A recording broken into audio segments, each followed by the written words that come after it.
नमस्कार साथियों, मैं भूमिका भोपाल दूरदर्शन के स्टूडियो में आप सभी का हार्दिक हार्दिक स्वागत करती हूँ। उम्मीद है कि आप घर पे हैं और सुरक्षित हैं। वैसे अभी अभी सरकार के नियमों के अनुसार हमें बाहर जाना अलाउ हो गया है, लेकिन मैं यही कहना चाहूँगी कि अपने आप को सुरक्षित रखना बिल्कुल ना भूलें। और जब घर में हैं तो सब लोग कोई ना कोई शौक अपना पूरा कर रहे हैं जो शायद बचपन में छूट गया था या शायद जवानी में छूट गया था। शौक से याद आया, हमारे स्कूल में ड्राइंग का और पेंटिंग का एक पीरियड कंपलसरी होता था और पर्सनली मैं उसमें बहुत ही ख़राब थी। मैं आज तक तिरंगे झंडे के अलावा कुछ भी नहीं बना पाई। पर कुछ शख्स ऐसे होते हैं जिनकी उंगलियों में जादू होता है। जी हाँ, जो कुछ भी बना सकते हैं। जी हाँ, जब उनकी उँगलियाँ ब्रशेस पकड़ती हैं और पोस्टर्स पे चलना शुरू करती हैं तो ऐसी कोई तस्वीर नहीं होती जो वो कागज़ पर बना नहीं सकते। और ऐसी ही एक शख्सियत आज हमारे बीच में मौजूद है हमारे स्टूडियो में। तो हम स्वागत करते हैं फैज़ल नमस्कार, मतीन सर नमस्कार। का। आप बहुत ही उम्दा किस्म के चित्रकार हैं और बहुत ही राष्ट्रीय अंतर्राष्ट्रीय स्तर पर आपकी पेंटिंग्स जो हैं वो थैंक यू। वायरल हो चुकी हैं, एप्रिशिएट हो चुकी हैं। फैज़ल जी, आपका बहुत-बहुत स्वागत है। बहुत-बहुत thank you very much ma'am. तो सबसे पहले आपसे यही पूछना जी। चाहूँगी कि आपका लॉकडाउन पीरियड कैसा रहा? देखिए मैंने जैसे ही जो है जब ये हुआ तो लोग इसके सिलसिले में काफ़ी घबराए हुए थे कि भई कैसे रहेंगे घर जी, में। मैंने हर एक को जिनसे मेरी फ़ोन पे भी बात हुई और जिनसे मैंने वो भी किया तो उनसे यही बात कही कि ये जो टाइम है ये दोबारा नहीं आएगा इसलिए और ये आपके ही लिए है ये टाइम, आपकी सुरक्षा के लिए है। तो जितना हो बिल्कुल। सकते हैं आप लोग सब घर पर रहें और अपने आप को किसी न किसी चीज़ के अंदर बिज़ी रखें।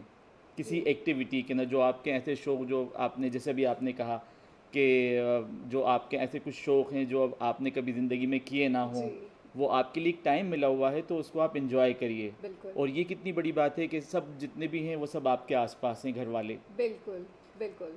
और आपने क्या किया लॉकडाउन में मैंने जो स्पेशली? है जी, मैंने जो है मतलब 1 दिन से लेके तो आखिरी दिन तक जी, मतलब अभी भी हालाँकि वही पीरियड चल रहा है, तो उस पे मैंने पूरा का पूरा जो भी मैं रोज़ देखता था, रोज़ समझता था, तो मैंने उन सब चीज़ों को जो है अपने कैनवास पे उतारा, अपनी पेंटिंग्स के ज़रिए उनको जो है आम आदमी तक पहुँचाया। सो दर्शकों, ये बहुत ही खूबसूरत बात है कि फैसल सर ने जितनी भी गतिविधियां पहले दिन से आज तक हुई, यानी कि ये कोरोना वायरस हमारे देश में आया, फिर हम बंद हुए और अब अनलॉक हो चुके हैं, तो ये जितनी भी गतिविधियां हैं सर ने अपनी उंगलियों से इस शीट पर उखाड़ी हैं। जी हाँ, आप ये पेंटिंग दे सकते हैं और उसके बाद मैं फैसल सर से पूछना चाहूँगी कि सर एग्जैक्टली क्या दिखाने की कोशिश यहाँ की एक्चुअली गई क्या है। हुआ कि इससे ये जब मैंने पेंट की है पेंटिंग इससे एक रात पहले हम लोगों ने न्यूज़ देखी थी ओके। और उस न्यूज़ में हमने देखा कि बहुत छोटे छोटे से बच्चे लोग लिए चले जा रहे हैं और उनको जी, कहाँ जाना है उनको खुद को भी नहीं पता। जी, ना उनके पास खाना है ना उनके पास पानी है। जब रिपोर्टर ने उनसे पूछा कि भाई आप लोग, तो उन्होंने कहा कि हमने कुछ अपने पास बिस्किट्स रख लिए थे बच्चों के लिए अ, और हमने तकरीबन 2 दिन पहले किसी ने हमें कुछ खाना दे दिया था तो हमने खा लिया था। तो इस सिचुएशन को लेते हुए और वो लोग अपनी पूरी फैमिली को लेके जा रहे हैं वो लोग और उनको आपने तो खुद देखा होगा कि रोड्स जी, के ऊपर और मतलब रेलवे के रेलवे ऊपर। से। और तो मैंने उस भीड़ को देख के और मैंने ये सोचा कि हम लोग सब शहर वाले हैं। जी, अगर हम अपने बच्चे से या हम अपनी वाइफ से कहते हैं कि भाई हमें चलना है और हमें 1000 किलोमीटर जाना है, ट्रू, तो वो लोग हमसे कम से कम कितने सवाल पूछते हैं कि भाई हम काय बिल्कुल, में जाएंगे, हम कैसे जाएंगे। लेकिन आप देखिए इस फैमिली को देखिए, इन लोगों की फैमिलीज़ को देखिए कि बिल्कुल, बस जो उनका जो भी था मतलब चाहे वो मतलब उनका फादर था या मुखिया था घर का, उसने कहा कि भाई चलना है तो अपना और पूरे चलने को सामान तैयार लेके हो गए। और वो एक बहुत लंबी यात्रा पे निकल चुके। जी, तो वो मैंने देख के उसको पेंट किया और उनके ओके, दर्द को बताया कि वो लोग कितने मतलब मजबूर रहे होंगे कि जिन्होंने जो है बिल्कुल। पूरा अपना सामान, अपनी गठरियाँ, अपने जो भी उनके पास था वो जी, सब लेके वो छोटे-छोटे से बच्चों के हाथ पकड़ के। सो और दर्शकों का ध्यान एक बार फिर इस तस्वीर पर आकर्षित करूँगी। एक छोटी बच्ची जिसके नंगे पैर हैं, एक माँ जिसके गोदी में एक और छोटा बच्चा है, पिता और माता दोनों ने जो सामान है वो उठाया हुआ है। ये एग्ज़ैक्टली वही पिक्चर है, वही दृश्य है जो हमने न्यूज़ में देखा है, जो हमने अखबारों में पढ़ा है। कुछ इसी तरह का जो वाक़या है वो सड़कों पर हुआ और सर ने उसको घेरा है बहुत ही खूबसूरती के साथ। सर, इसके अलावा भी आपने बहुत सारी पेंटिंग्स इसके बनाई अलावा हैं। मैंने पेंटिंग बनाई थी कि जो लोग भी जा रहे थे और जो लोग उस टाइम रोगी थे, वो लोग जब वापस आ रहे थे तो वो लोग वैसे ही उठ के आ जाते थे। तो ये एक बहुत बड़ा सारा चीज़ थी कि लोग जो है दूसरे को अपना प्लाज्मा नहीं दे रहे थे।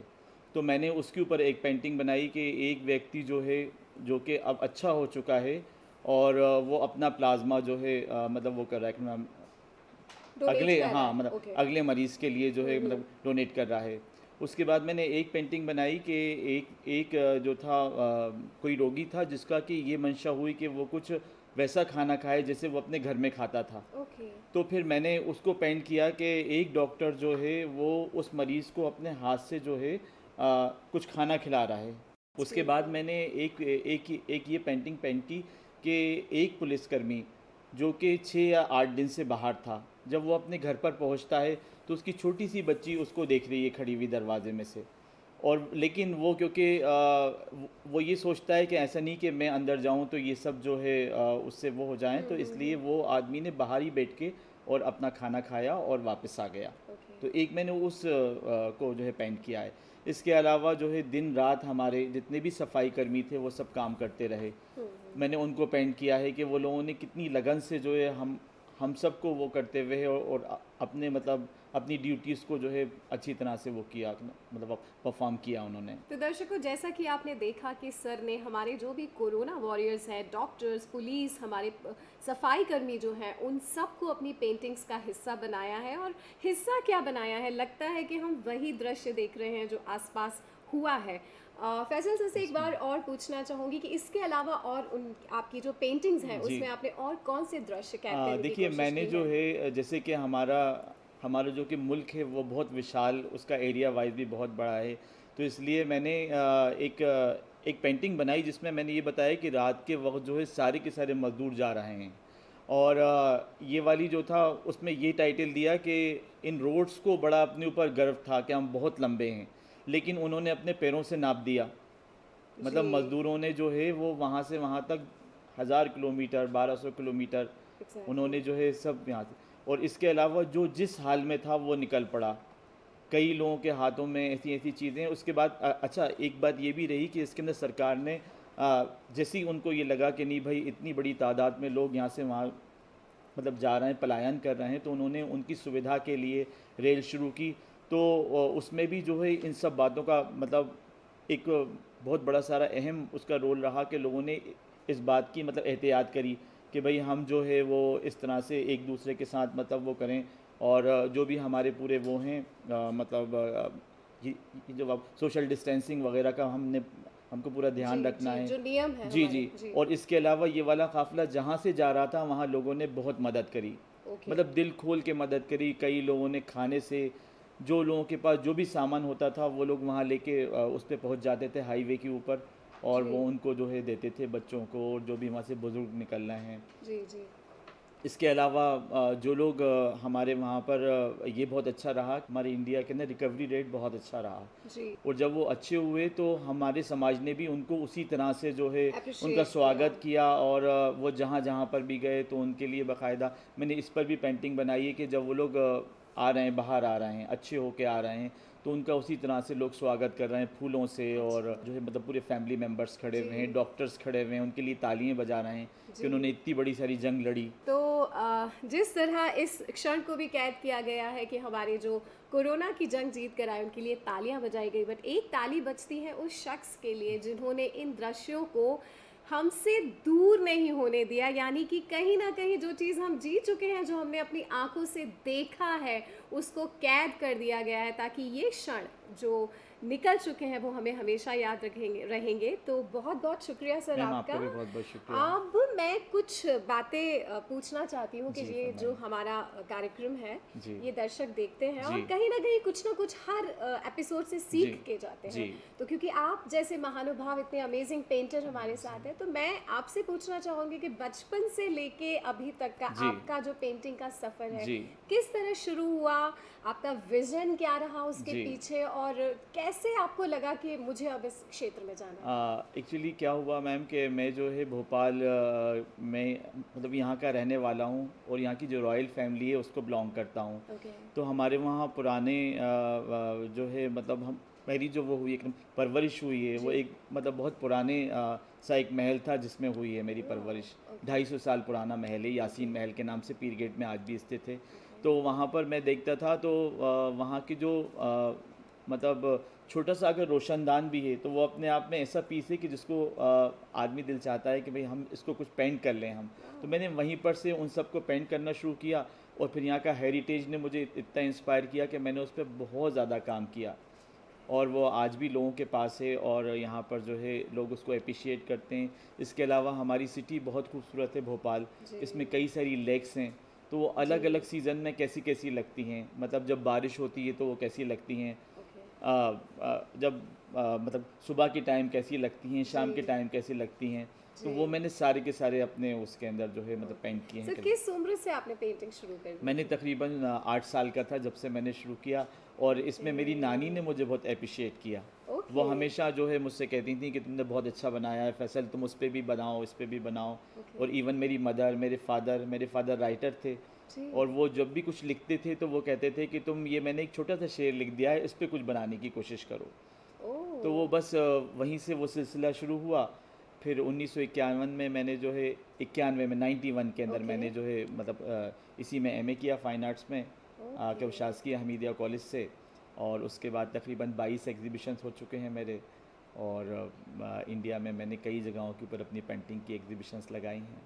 मैं ये कहूँगी कि आप तो कलाकारों के ख़ानदान को बिलॉन्ग करते हैं बिकॉज़ आपके पापा भी राइटर जी, रह जी, चुके जी, हैं। जी, सर कुछ बच्चे जो खुद भी इसी जी, फ़ील्ड में जाना चाहते हैं, जी, एज़ अ पेंटर अपना करियर बनाना चाहते जी। हैं, उनके लिए आप क्या कहना चाहेंगे? उनके लिए मैं यही कहता हूँ कि क्योंकि आजकल जो है जो अभी हमारी आने वाली जनरेशन है जी, वो हर चीज़ में शॉर्टकट ढूंढती है जी, कि बस हम जल्दी से कुछ हो जाएं। ये जो चीज़ें हैं इसी की बात नहीं कर रहा बल्कि मैं हमारे इसमें जितनी भी ऐसी ब्रांचेज़ हैं, कोई आर्टिस्ट हुआ, कोई पेंटर हुआ, कोई म्यूजिशियन हुआ, जी, कोई राइटर हुआ, इसका कोई शॉर्टकट नहीं है। ट्रू, इसमें खूब मेहनत करें आप, जी, मतलब वो काम बिल्कुल शिद्दत से करें, लगन से करें, तो आप ज़रूर एक दिन जो है अपना नाम भी कमा सकते हैं और उसके साथ नाम के साथ फ़ेम भी मिलता है आदमी को।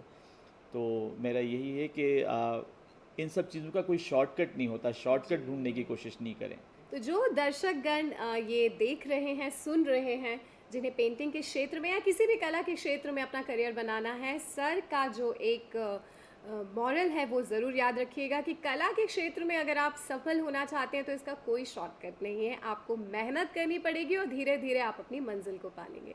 सर कुछ रंगों की बात करते हैं जी, क्योंकि बहुत सारे कलर्स होते हैं, वाटर कलर्स, जी, ऑयल पेंट्स हैं, जी। तो आप किन रंगों पे मुख्यतः कार्य करते देखिए, हैं? मैंने जो शुरुआती काम किया वो ऑयल पेंटिंग्स बनाई मैंने और अभी भी मैं ऑयल पेंटिंग्स बनाता हूँ, लेकिन वाटर कलर जो है वो मुझे बहुत अज़ीज़ है। ओके, और तो जीएल चोरागढ़ी जो थे वो मेरे गुरु थे, जी, जिन्होंने कि मुझे इसके अंदर माहिर बनाया। ओके, और अब वो इस दुनिया में नहीं है लेकिन मैं उनको बहुत मिस करता हूँ और ओके। मैं उन्हीं की उसी स्टाइल को आगे लेके जा रहा हूँ। ये जो आप रंगों में जो इतना ज़्यादा मेरा वो देखते हैं कि मतलब बहुत ज़्यादा मैंने काम किया कि वाइट कलर में, तो मैं जो है ओग्रो के नाम से स्कूल है एक मतलब देहरादून में मसूरी में, ओके, तो मैं वहाँ आर्ट टीचर रहा था। तो क्या था कि वहाँ पर हर सीज़न के अंदर आसपास बहुत इतने प्यारे प्यारे कलर्स रहते थे, बिल्कुल ब्राइट कलर्स, तो वो मैंने जी। अपने पूरी कला के अंदर जो है मतलब उतारने की कोशिश की है। कला के क्षेत्र में जी। गुरु की क्या भूमिका होती है? देखिए, गुरु जो है वो एक उसका बहुत ही अहम किरदार रहता है। मतलब ऊपर हमारा अल्लाह है, उसके बाद जो दुनिया के अंदर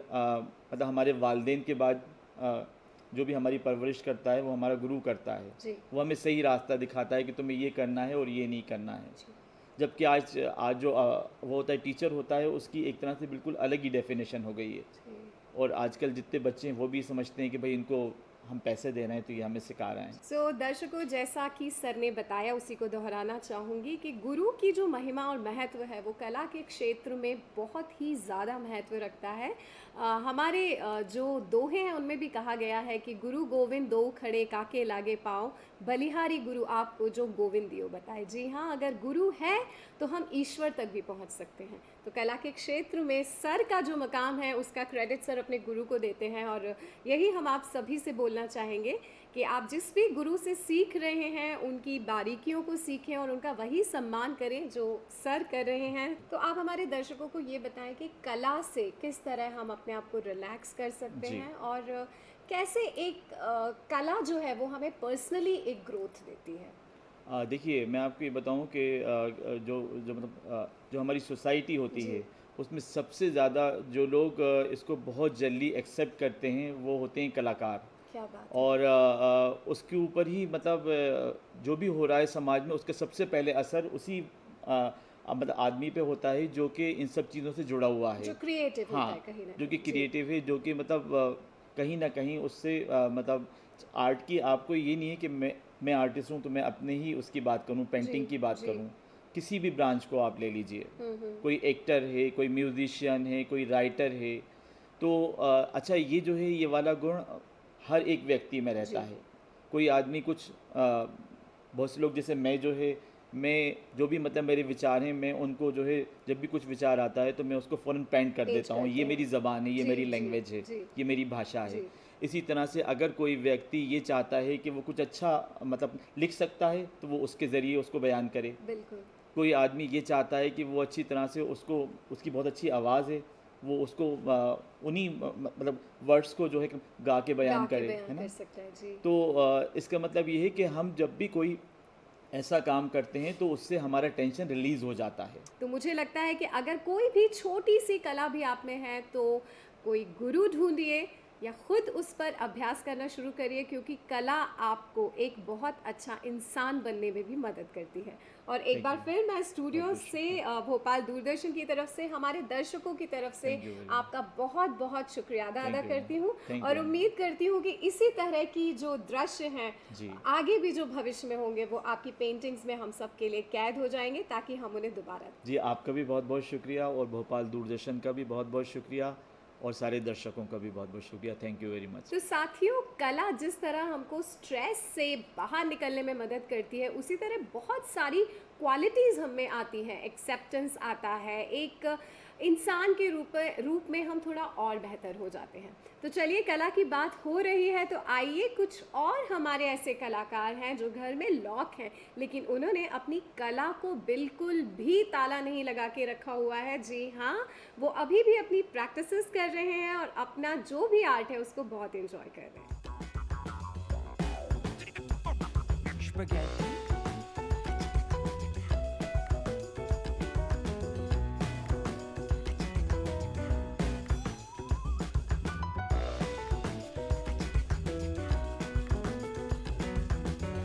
बहुत दिनों बाद वापस पेंटिंग शुरू की है।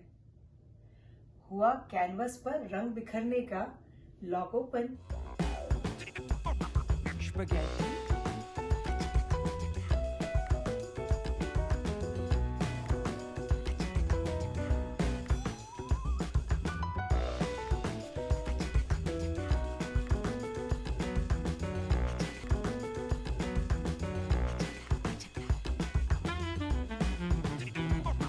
Spaghetti.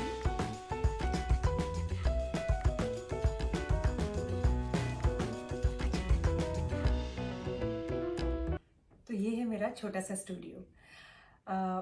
फिर से मैंने काम करना शुरू किया यहाँ आकर के, तो मुझे मुझे लगा कि अपने देश की खूबसूरती को यहाँ के लोगों को हमें दिखाना चाहिए।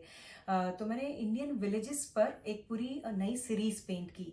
मुझे याद है जब मैं भोपाल में थी तो मानव संग्रहालय में बैठ करके मैं घंटों चित्र बनाया करती थी। तो इंडियन विलेजेस, इंडिया के गांव जो हैं, मुझे हमेशा बहुत फैसिनेट करते थे और वो बहुत ही सुंदर लगते थे।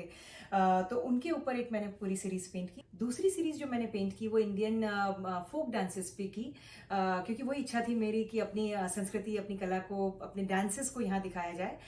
उसमें मैंने भांगड़ा, बिहू, लावणी, कालबेली जैसे नृत्यों को चित्रित किया है। फिर जैसे जैसे काम बढ़ने लगा, बच्चे बड़े होने लग गए, तब मुझे एहसास हुआ कि अपने बच्चों को, यहाँ की अगली पीढ़ी को अपनी कला और संस्कृति से जोड़ना और उन्हें कला और संस्कृति सिखाना बहुत ज़रूरी है। और इसी कारण से मैंने यहाँ पर चित्रकला सिखाना शुरू किया। कुछ साल पहले मैंने और मेरे हस्बैंड ने यहाँ पर एक स्कूल भी शुरू किया, कला का school, academy of creative arts, जिसमें मैं चित्रकला करती भी हूँ और चित्रकला सिखाती भी हूँ, और उसके अलावा हम कई सारी कला की विधाएं सिखाते हैं। लेकिन उसके साथ यही हुआ कि जैसे जैसे जैसे स्कूल का काम बढ़ने लगा, स्कूल बढ़ने लगा, मुझे चित्रकला के लिए फिर से बहुत कम समय मिलने लग गया। लेकिन अब इस वक्त हम जिस मुश्किल समय से गुजर रहे हैं, उसमें मुझे लगता है हम सब कलाकारों के लिए ये एक अच्छी बात ये है कि हम सभी को अपनी कला के लिए फिर से बहुत समय मिल पा रहा है और अपनी कला के माध्यम से अपनी बात कहने का हमें मौका मिल रहा है। तो इस टाइम में मैं एक नई सीरीज पेंट कर रही हूँ, जो कि अपनी अभी की स्थिति पे, अपनी मेंटल स्टेट पर है। जिस दौर से हम लोग गुजर रहे हैं, लोग घबराए हुए हैं, हम सब डरे हुए हैं, हमें पता नहीं है आगे अभी क्या होने वाला है, पर उसके साथ हमें एक उम्मीद की किरण भी है। तो उन चीज़ों को लेकर के ये नई पेंटिंग्स मैं बना रही हूँ। मैं अपनी पेंटिंग्स में बहुत वाइब्रेंट और ब्राइट कलर्स यूज़ करती हूँ। मुझे उनसे बहुत एनर्जी मिलती है और बहुत पॉजिटिव एनर्जी मिलती है, और मेरा ऐसा मानना है कि मेरी पेंटिंग्स देखने वाले मेरे पेंटिंग्स और उसके कलर्स के थ्रू मैं अपनी पॉजिटिव एनर्जी उन तक बहुत आसानी से पहुँचा सकती हूँ। खासकर इस समय में जो पॉजिटिव एनर्जी हम लोग एक दूसरे को पहुँचाना हमारे लिए बहुत ज़रूरी है। तो इस नई सीरीज़ के साथ यही आशा करती हूँ कि इस कठिन समय से हम सब लोग बहुत जल्दी ही बाहर निकल जाएं, और आप सभी लोगों के आशीर्वाद से ये भी उम्मीद करती हूँ कि ये नई सीरीज को मैं जल्दी ही भोपाल आप सबके पास भी ला सकूं। धन्यवाद। आपको और भी कलाओं में इंटरेस्ट आ रहा होगा, तो जी हाँ, हमारे इस पिटारे में आपके लिए सब कुछ। अलबेला साजन आयो रे, अलबेला साजन आयो रे, मोरा अत मन सुख पायो रे, मोरा अति मन सुख पायो रे, अलबेला साजन आयो रे, अलबेला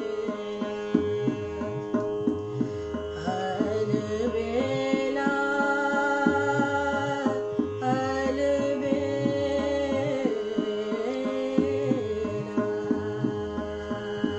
अलबेला साजन अलबेला अलबेला चौक पुरावो मंगल गावो, चौक पुरावो मंगल गावो, मन रंग अति सुख पायो रे, अलबेला साजन आयो रे, अलबेला साजन सारे रे सा सा सारे रे सा सा सारे रे सा सारे रे सा सारे ग रे सा सारे ग म रे सा रे ग म प द नि द प द नि सा रे सा सारे सारे द नि सा रे द प म द प म ग म ग म प म ग म प द प म ग म प रि द प म प ग म प द प म ग म प म ग रे ग, अलबेला साजन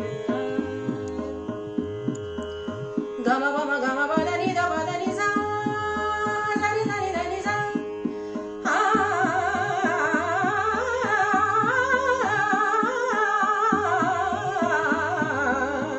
अलबेला साजन साजन साजन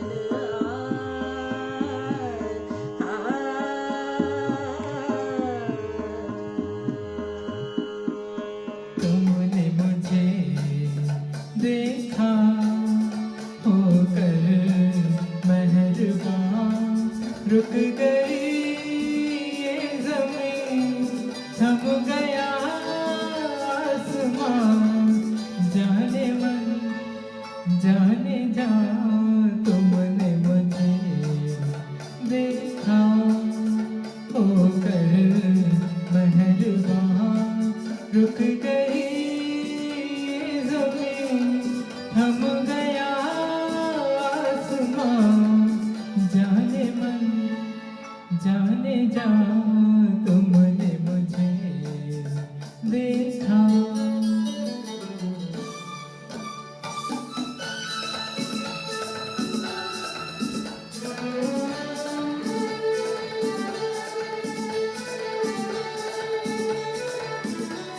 ओ कहीं दर्द की सहरा में रुकते चलते हो होते, इन होठों की हसरत में तपते जलते होते, मेहरबान हो गई जुल्फ की बदलियां, जाने मन जाने जा तुमने मुझे देखा होकर मेहरबान, रुक गई ये ज़मीं, थम गया आसमां, जाने मन जाने जा तुमने मुझे देखा। नहीं नहीं नहीं, ये बातें हैं पुरानी, कैसी पहेली है ये, कैसी पहेली जिंदगानी, थामा हरों को इसको किसने, हाँ ये तो बहता पानी, कैसी पहेली है ये, कैसी पहेली जिंदगानी, ला ला ला ला ला ला ला ला, zू zू zू zू zू zू zू zू zू, पीले इसे जिसमें मजा, जिसने पिया वो गम में भी हंसा, पल में हंसाए और पल में रुलाए ये कहानी, कैसी पहेली है ये, कैसी पहेली जिंदगानी। अभी आपने ये जो मधुर संगीत सुना, उसके बाद आपको ऐसे आर्टिस्ट से मिलवाते हैं जो लगता तो है कि स्टेज के मोहताज है, लेकिन नहीं, भले ही स्टेज ना हो लेकिन उनके पैर, उनके घुंघरू बिल्कुल भी नहीं थम रहे हैं। जी हाँ, मैं बात कर रही हूँ डांसिंग आर्टिस्ट की, वो जो नृत्यांगनाएं हैं, जो नृत्य करते हैं। तो आइए देखते हैं।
सजे हैं जो सपने आँखों में तेरे,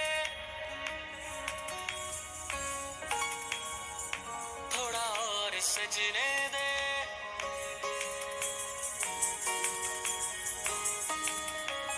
दौड़ भाग के छालों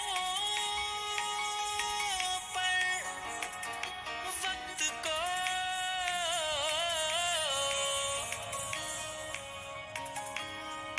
मरहम रखने दे। घर को जिसे बनाने में उम्र की गिनती ना रही, भागते भागते बिस्तरों पे कब रात की सुबह हुई। क्या बनाया क्या सजाया, थोड़ा तो हिसाब रखता जा।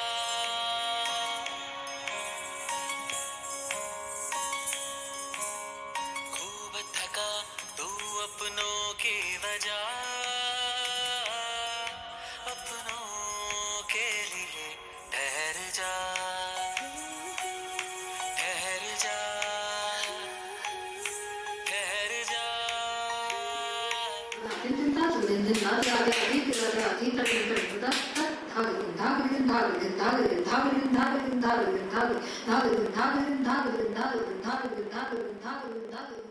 वैसे तो हम अपनी रोज़मर्रा की ज़िंदगी में बहुत एक्टिंग कर लेते हैं, लेकिन जब एक्टिंग को थिएटर तक पहुंचाया जाता है तो बहुत मुश्किल हो जाती है। तो वो जो हमारे थिएटर आर्टिस्ट हैं जो एक्टिंग की ही दुनिया में अपना करियर बनाना चाहते हैं, वो लॉकडाउन में किस तरह प्रैक्टिस कर रहे हैं, आइए देखते हैं। नहीं सेवा नहीं,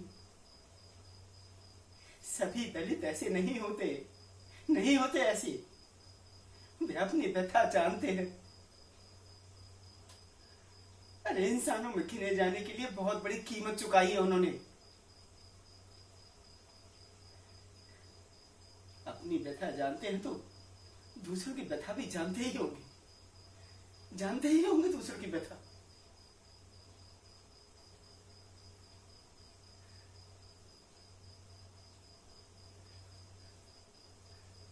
आज जनसभा में ज्योति दिखाई दी थी, कितनी दुबली हो गई है वो। देरी से आई और वही पीछे जाकर बैठ गई। मैंने जैसे ही उसे स्टेज से देखा, मन में एक ऊब सी उठी। लगा कि उसके पास जाऊं और जाकर बोलूं, ये क्या हालत बना रखी है बेटी तूने।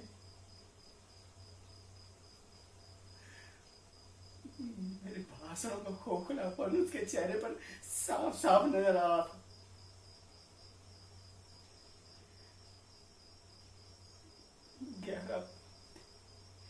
ये ज्यादा से ज्यादा 12 बरस की रही होगी, तभी से वो मेरे भाषणों की आधिकारिक समीक्षक रही है। घर में घुसते ही घेर लेती थी, बाबा आपने बहुत बकवास किया, आज दोबारा मत कीजिए।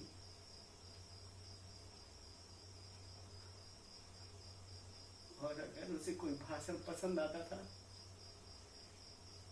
आनंद और गर्व से उसकी आंखें झलक पड़ती थी, आखिर लिपट जाती थी मुझसे।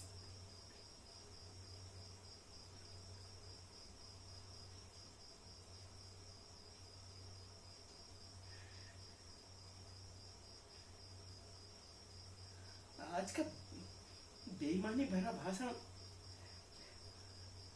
उसके जीवन को सहने लायक तो बना देगा ना सेवा। नहीं, ये मैं तुम्हारे लिए नहीं कर रहा हूं, ये तो मैं कर रहा हूं अपनी उस मासूम सी जिद्दी सी बच्ची के लिए, जिसने मेरी खातिर अपना सारा जीवन बर्बाद कर दिया, सारा जीवन बर्बाद कर दिया। अरे निमिया के डाल मैया लावेली डोला के झूली झूली ना, ओ मैया गावेली गीत की झूली झूली ना।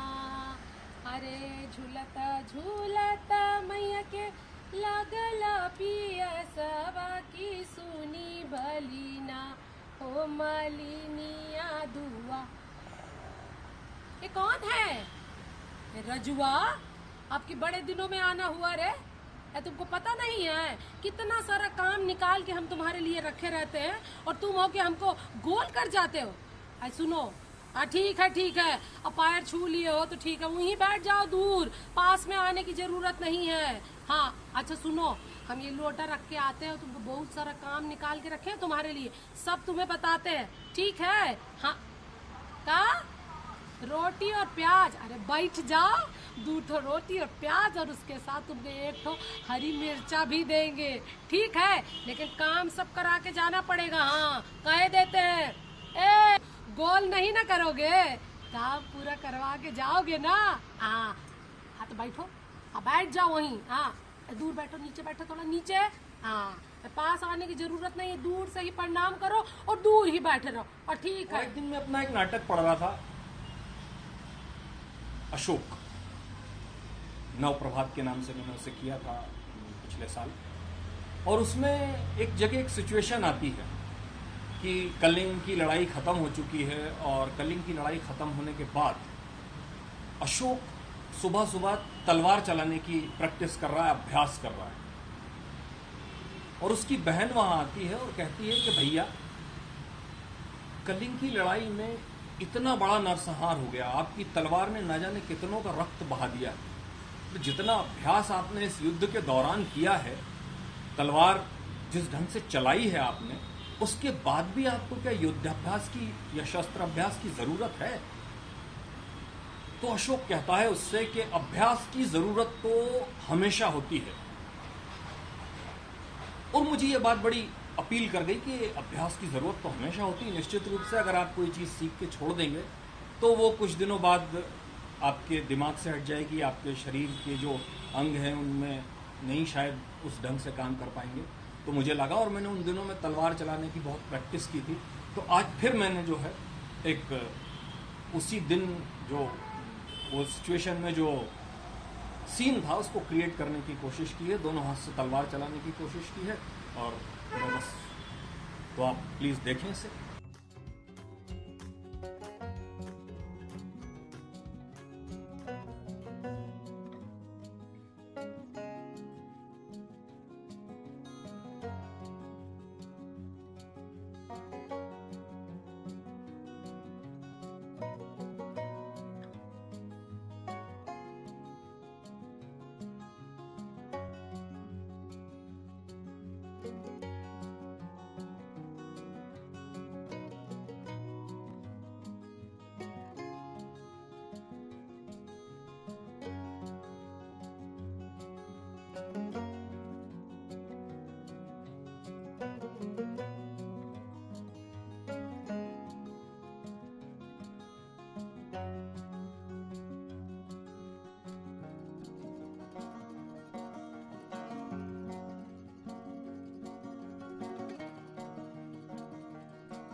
मुझे अक्सर सुनना पड़ता था, हर काम के लिए बाई है, तुम दिन भर घर में करती क्या हो। खाना तो मैं पहले भी बनाती थी, अब थोड़ा ज़्यादा बनाती हूँ। चौराहे पर कुछ लोग रहते हैं ना, उनके लिए। कपड़ा, झाड़ू, बर्तन, साफ सफाई ये अब काम नहीं है, खेल है जो मैं बच्चों के साथ मिलकर खेलती हूँ। मम्मी और टीचर होने से पहले अब दोस्त होना ज़्यादा ज़रूरी है। मज़े की बात बताऊँ, जब हमारा खेल चरम पर होता है तो रिज़र्व खिलाड़ी धुली कटोरियाँ शेल्फ में जमा देता है, कपड़े निचोड़कर तार पर सुखा देता है, गरम कढ़ाई का ढक्कन हटा कलछुली चलाकर कहता है, मैंने हाथ लगा दिया, अब सब्जी टेस्टी बनेगी। पापा नाम का ये रिज़र्व खिलाड़ी थोड़ा कच्चा है, पर अब हमारे खेल का पक्का हिस्सा है। जल्दी जब वायरस हट जाएगा और सारा परिदृश्य पहले सा हो जाएगा, तब शायद कोई मुझसे नहीं कहेगा तुम दिन भर घर में करती क्या हो, क्योंकि तब तक सब जान चुके होंगे कि मैं सहेजती हूँ, मैं जोड़ती हूँ, मैं बांधती हूँ, मैं संभालती हूँ, मैं पालती हूँ हर रिश्ता। मैं खुश रहती हूँ, मैं खुश रखती हूँ, मैं गृहिणी हूँ, मैं घर बनाती हूँ और देश चलाती हूँ। तो दर्शकों, मुझे यकीन है कि ये कार्यक्रम सृजन के रंग कोरोना के संग आप सभी को बेहद पसंद आया होगा। भोपाल दूरदर्शन की ओर से हमारी ये पूरी कोशिश है कि जो भी पहलू हैं, कलाएं हैं, जो भी इस वक्त समाज में हो रहा है, देश में हो रहा है, वो आप तक पहुंचाया जाए। और अगर हमसे कुछ छूट रहा है तो आप ज़रूर हमें पत्र लिखकर बता सकते हैं कि कौन सा पहलू है जो आप और देखना चाहते हैं या जो हमसे छूट गया। इसी के साथ इजाज़त दीजिए, एक अगले टॉपिक को लेकर अगले एपिसोड में एक बार फिर आपके साथ हाजिर होंगे। तब तक के लिए नमस्कार।